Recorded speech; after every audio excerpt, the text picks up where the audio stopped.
My dear learners, मैं Kiranpal Rana, lecturer geography, my geography channel geography the Galaxy में आपका हार्दिक स्वागत करता हूं।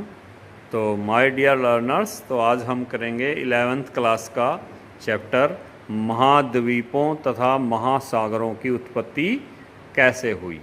तो इसमें हम सबसे पहले देखेंगे कि अल्फ्रेड वेगनर ने महाद्वीपीय विस्थापन सिद्धांत का वर्णन किया। तो महाद्वीपीय विस्थापन सिद्धांत क्या था? अल्फ्रेड वेगनर ने, देखिए संसार का मानचित्र है, तो अल्फ्रेड वेगनर ने संसार के मानचित्र में बहुत ही विचित्रताएं देखी। उन्होंने देखा कि सभी महाद्वीप आपस में मिले हुए थे। उन्होंने कहा कि 2500 लाख वर्ष पहले विश्व के सभी महाद्वीप, चाहे वो दक्षिणी अमेरिका है, दक्षिणी अमेरिका अफ्रीका के साथ, ऐसे ही उत्तरी अमेरिका स्कैंडिनेविया देश और पश्चिमी यूरोपीय देशों के साथ, ऐसे ही जैसे ये ऑस्ट्रेलिया इस मानचित्र में ये दिखाया गया है कि ऑस्ट्रेलिया यहाँ पर ये बंगाल की खाड़ी में इसके साथ लगा हुआ था। तो और ये अंटार्कटिका इधर साउथ अफ्रीका, दक्षिणी अफ्रीका के साथ यहाँ पर लगा हुआ था। तो उन्होंने माना कि 2500 साल पहले, यानी कि 250 मिलियन ईयर्स एगो, 250 मिलियन साल पहले ये सभी महाद्वीप आपस में जुड़े हुए थे। इन पूरे महाद्वीप, सभी महाद्वीपों को उन्होंने पैंजिया का नाम दिया।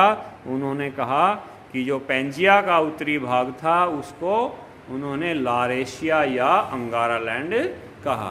कि जैसे उत्तरी अमेरिका, ग्रीनलैंड, यूरोप और एशिया ये लारेशिया या अंगारालैंड के भाग थे, ऐसे ही आज ये ऑस्ट्रेलिया और यहाँ पर ये भारतीय उपमहाद्वीप, और ये देखिए दक्षिणी अफ्रीका, दक्षिणी अमेरिका, और ये देखिए नीचे यहाँ पर ये अंटार्कटिका महाद्वीप, ये सभी गोंडवाना लैंड के भाग थे। इन दोनों के टुकड़ों के बीच में टैथिस नाम का सागर था। ये देखिए जहाँ पर ये हिमालय है, तो यहाँ पर हिमालय के स्थान पर पहले टैथिस नाम का सागर होता था, और इसके ये जो पैंजिया था इसके चारों तरफ ये उत्तरी प्रशांत महासागर लिखा हुआ है, और नीचे ये दक्षिणी अटलांटिक महासागर है। तो उन्होंने माना कि इस पूरे पैंजिया नामक महाद्वीप के चारों तरफ एक बहुत ही बड़ा महासागर था, जिसका उन्होंने नाम दिया पैंथालासा। तो उन्होंने कहा कि सभी महाद्वीप आपस में जुड़े हुए थे, बाद में ये टूटकर अलग हुए। तो इन्होंने अपने सिद्धांत का प्रतिपादन सबसे पहले जर्मन वैज्ञानिक अल्फ्रेड वेगनर, इनका नाम था। 1912 में इन्होंने इस सिद्धांत का प्रतिपादन किया। उसके बाद 1924 में इन्होंने इस सिद्धांत को संशोधित किया और अपने सिद्धांत के प्रमाणित करने के लिए इन्होंने कई प्रमाण दिए। जैसा कि सबसे पहले इन्होंने जो प्रमाण दिया, तो उसमें सबसे पहले इन्होंने कहा कि जो जीवाश्म हैं, जैसे कि ग्लैसोपटेरिस और मेसोसोरस और लिस्टोसोरस, ये जीवाश्म जो हैं ये दक्षिणी भारत है, यहाँ की चट्टानों में भी पाए जाते हैं।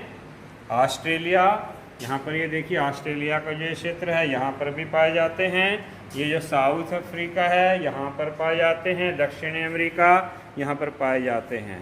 तो इनसे स्पष्ट हो जाता है कि ये इतनी दूर चट्टानें होते हुए भी एक ही प्रकार के जीवाश्म, इस बात का प्रमाण है कि ये सभी क्षेत्र आपस में मिले हुए थे। उसके बाद उन्होंने अगला जो कारण बताया भूवैज्ञानिक अनुरूपता, कि जैसे भूवैज्ञानिक अनुरूपता में उन्होंने, जैसे कि ये दक्षिणी अमेरिका महाद्वीप है, दक्षिणी अमेरिका का जो उभरा हुआ भाग है, इसलिए देखिए यहाँ पर भी ये लिखा हुआ है बेलनसाओ प्रायद्वीप इसको बोलते हैं।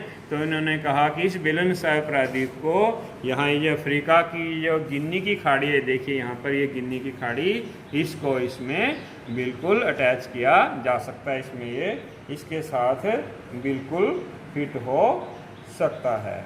तो उन्होंने कहा कि जो ब्राज़ील का जो बेलन साव है, यहाँ पर जो सोने के निक्षेप पाए जाते हैं, जबकि इसकी जो तटीय आसपास की जो तटीय पट्टी है बेलन साव की, तो वहाँ पर किसी मिट्टी में सोने के निक्षेप नहीं पाए जाते। और यहाँ पर ऐसे ही ये जो घाना का तट है, यहाँ पर घाना में भी ऐसे ही मिट्टी में यहाँ पर सोने के निक्षेप पाए जाते हैं। तो इन्होंने माना कि जिस समय ये साउथ अमेरिका, दक्षिणी अमेरिका और ये अफ्रीका आपस में मिले हुए थे, तो उस समय ब्राज़ील से जो बहने वाली नदी थी, उसमें जो सोने के, उसके रेत के कणों में जो सोने के निक्षेप थे, वो बहकर नीचे घाटी में घाना के मिट्टी में जाकर जमा हो गए, जो कि आज भी मौजूद है। क्योंकि यहाँ पर घाना के तट में जो चट्टानें पाई जाती हैं, यहाँ पर सोने के निक्षेप होने की कोई संभावना चट्टानों में नज़र नहीं आती है।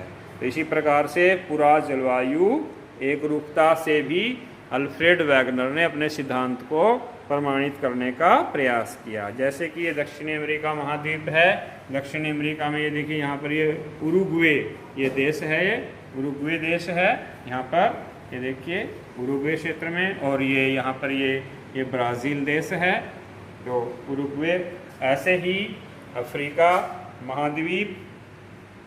महाद्वीप के साथ साथ यदि दक्षिणी भारत के बाद ये यहाँ पर ये देखिए दक्षिणी ऑस्ट्रेलिया। तो इन सभी क्षेत्रों में, चाहे वो दक्षिणी ऑस्ट्रेलिया है, दक्षिणी भारत है, और चाहे वो अफ्रीका महाद्वीप है, चाहे वो उरुग्वे या ब्राज़ील है दक्षिणी अमेरिका का, तो इन सभी स्थानों पर परमो कार्बनिक फेरस युग के हिमानी निक्षेप पाए जाते हैं। तो इनसे पता चलता है कि ये 2500 लाख साल पहले आपस में जुड़े हुए थे। तो ऐसे ही आगे हमारे इस सिद्धांत को वैगनर ने सिद्ध करने के लिए आगे प्रवाल भित्तियों का उदाहरण दिया कि ये देखिए यहाँ पर जैसे ऑस्ट्रेलिया, ये यहाँ पर ये देखिए लिखा हुआ है वरहित, अभी इसको देखिए फोकस करता हूँ मैं, देखो वरहित, यहाँ पर ये देखिए ये वरहित ऑस्ट्रेलियन प्रवाल भित्ति है। ये संसार की सबसे बड़ी प्रवाल भित्ति यहाँ ऑस्ट्रेलिया के तट के साथ पाई जाती है। तो वैगनर महोदय ने ये बताया कि यह जो प्रवाल भित्तियाँ जो बनती हैं, ये पोलिप नामक सूक्ष्म जीवों की हड्डियों के निक्षेपण से बनती हैं। तो जबकि पोलिप नामक सूक्ष्म जीव ऐसे क्षेत्र में ही पनप सकता है जहां समुद्री जल का तापमान 20 डिग्री सेल्सियस से ऊपर रहता हो। तो यहाँ पर यदि हम इसका अक्षांश देखते हैं, तो इसका अक्षांश ये देखिए, यहाँ पर ऑस्ट्रेलिया का अक्षांश ये दिखा रखा है। तो ये देखिए यहाँ भूमध्य रेखा के पास है। तो यहाँ पर तो जो भूमध्य रेखा के पास होने के कारण ये देखिए यहाँ पर प्रवाल भित्तियाँ विकसित हुई है।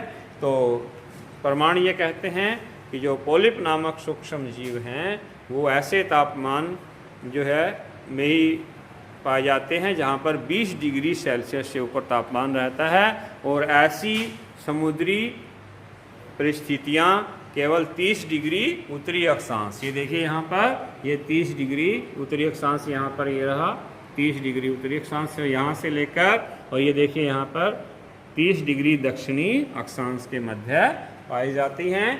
तो इससे स्पष्ट होता है कि प्रवाल भित्ति के पाए जाने से कि जो ऑस्ट्रेलिया है, तो ऑस्ट्रेलिया बंगाल की खाड़ी में स्थित था। तो इस प्रकार से ध्रुवों का घूमना, ध्रुवों के घूमने से भी महान वैज्ञानिक अल्फ्रेड वैगनर ने सिद्ध करने का प्रयास किया कि जो ज्वालामुखी विस्फोट के समय जैसे कि मैग्नेटाइट, हेमेटाइट, कुछ ऐसे खनिज प्राप्त होते हैं जिनका संबंध चुंबकीय पृथ्वी के चुंबकीय क्षेत्र से होता है। ये चुंबकीय क्षेत्र के समानांतर ही स्थित होते हैं और इनमें कालांतर में समय के अनुसार परिवर्तन होता रहता है, जिसे हम ध्रुवों का घूमना कहते हैं। तो ध्रुवों का घूमना से हमें पता चलता है कि जो संसार के जो महाद्वीप हैं, महासागर हैं, उनमें समय समय के अनुसार उनकी गति में और उनकी गति की दिशा में परिवर्तन होता रहता है। तो इन सभी प्रमाणों से स्पष्ट होता है कि ये सभी महाद्वीप आपस में एक पैंजिया के रूप में जुड़े हुए थे और बाद में टूटकर अलग हुए। Thank you very much. यदि आपको मेरा चैनल अच्छा लगा है, मेरा प्रयास अच्छा लगा है, तो लाइक अवश्य करें और अपने साथियों को करवाएं। आगे भी आपको ऐसे ही वैल्यूएबल वीडियो सेंड करते रहेंगे। सब्सक्राइब करने का फ़ायदा आपको ये होगा कि जैसे ही कोई नई वीडियो आपके लिए एजुकेशनल वीडियो डाली जाएगी तो आपको तुरंत आपके पास चली जाएगी। Thank you very much.